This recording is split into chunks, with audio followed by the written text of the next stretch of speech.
ఢిల్లీ దద్దరిల్లింది. ఓట్ల అవకతవకలపై విపక్షం ఆందోళనతో హోరెత్తించింది. ఓటు చోరీపై భారీ ర్యాలీ చేపట్టారు విపక్ష ఎంపీలు. రాహుల్, ప్రియాంకతో పాటు ఇతర విపక్ష ఎంపీలు కూడా పాల్గొన్నారు. పార్లమెంటు నుంచి ఈసీ హెడ్ ఆఫీస్ కి ర్యాలీగా బయలుదేరగా మధ్యలోనే పోలీసులు అడ్డుకున్నారు. ర్యాలీకి ముందస్తు అనుమతి తీసుకోలేదని బారికేడ్స్ తో ఎంపీలను నిలువరించారు. దీంతో పోలీసులు ఎంపీలకు మధ్య తీవ్ర వాగ్వాదం జరిగింది. పోలీసులు అడ్డుకోవడంతో అక్కడే బైఠాయించి నిరసన వ్యక్తం చేశారు ఇండియా కూటమి ఎంపీలు. బీజేపీ కేంద్ర ఎన్నికల సంఘానికి వ్యతిరేకంగా పెద్ద ఎత్తున నినాదాలు చేశారు. కొందరు ఎంపీలు పోలీసులు ఏర్పాటు చేసిన బారికేడ్స్ ఎక్కి ప్రభుత్వానికి వ్యతిరేకంగా స్లోగన్స్ చేశారు.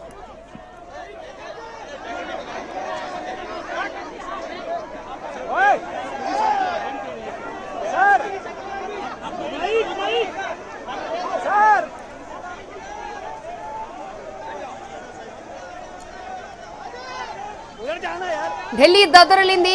ఓట్ల అవకతవకలపై విపక్షం ఆందోళనతో ఢిల్లీ హోరెత్తింది.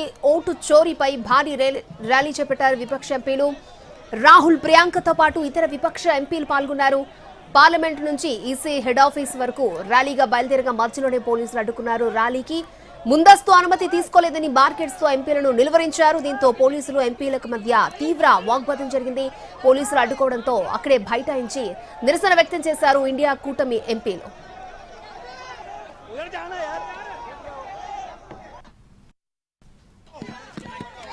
एक्चुअली बात नहीं कर सकते, रियलिटी ये है क्योंकि सच्चाई देश के सामने है और ये जो लड़ाई है ये राजनीतिक नहीं है, ये कॉन्स्टिट्यूशन की लड़ाई है, कॉन्स्टिट्यूशन को बचाने की लड़ाई है, वन मैन वन वोट की लड़ाई है।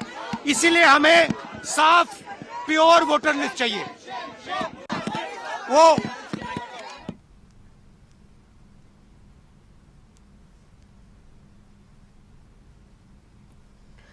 ఇక కొందరు మహిళా ఎంపీలు బారికేడ్స్ ఎక్కారు. టీఎంసీ ఎంపీ మహువా మొయిత్రాతో పాటు మరికొందరు ఎంపీలు బారికేడ్లు ఎక్కడంతో అక్కడ ఉద్రిక్తత నెలకొంది.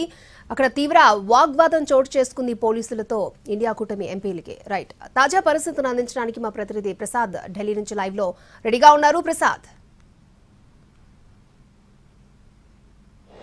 పార్లమెంటుకు అదేవిధంగా కేంద్ర ఎన్నికల సంఘానికి మధ్యనే ఉంది పార్లమెంట్ స్ట్రీట్ పోలీస్ స్టేషన్.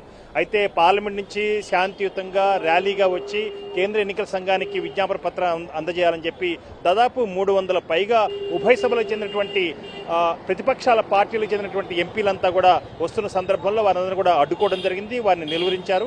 ఒక అరగంట పాటు రోడ్డుపైనే బైఠాయించి నినాదాలు ఇచ్చిన తర్వాత కేంద్ర ఎన్నికల సంఘానికి మోడీ ప్రభుత్వానికి వ్యతిరేకంగా నినాదాలు ఇచ్చిన తర్వాత వారందరూ కూడా నిర్బంధంలో తీసుకుని ఆ మేరకు పోలీస్ స్టేషన్కి తరలించడం జరిగింది. ఇప్పుడు మనం పోలీస్ స్టేషన్ దగ్గరలోనే ఉన్నాము. వీళ్ళంతా కూడా పూర్తిగా ఇక్కడ స్తంభించిపోయింది. పూర్తిగా ట్రాఫిక్ స్తంభించడం కాకుండా ఇక్కడికి అతి కొద్ది దూరంలోనే కేంద్ర ఎన్నికల సంఘం ఉంది. కేంద్ర ఎన్నికల సంఘం కూడా చాలా కొన్ని అడుగుల దూరంలోనే ఉంది. ఇక్కడ నుంచి పార్లమెంటు స్ట్రీట్ పోలీస్ స్టేషన్కు దాంట్లో ఉన్నటువంటి దూరంలో కేవలం సగం కంటే కూడా తక్కువగానే ఉన్నటువంటి కేంద్ర ఎన్నికల సంఘం వద్ద కూడా పోలీసులు పెద్ద ఎత్తున మోహరించడం జరిగింది. వారందరూ కూడా ఇప్పుడు పోలీస్ స్టేషన్లో అక్కడ వారందరినీ కూడా కొద్ది నిమిషాల తర్వాత అక్కడికి వారిని విడిచిపెట్టిన తర్వాత వారంతా కూడా ఒక డెలిగేషన్ రూపంలో ఒక ప్రతినిధి బృందంగా వారంతా వచ్చి కేంద్ర ఎన్నికల సంఘాన్ని కలవబోతున్నారు.